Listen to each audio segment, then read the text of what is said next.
Te, mga totoo mga inday, pagwanan nyo kalaha diha. Pag practice naman kayo magluto.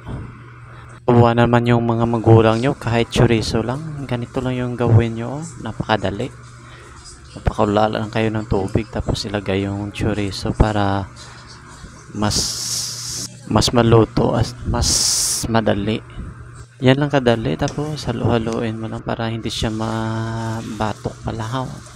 Yan lang until na ma-dry siya tapos mawala yung tubig. Saka mo na lang lagyan ng konting oil para mas lalabas yung lasa niya at aroma ng chorizo. Tapos ma-secure mo talaga na malinis at saka maluto talaga yung longganisa na luto mo dyan. Yan lang, tapos antayin mo lang siya mag-golden, mag-brown na daw. Sigihon mo na siya batida or arang ano sa inyo man.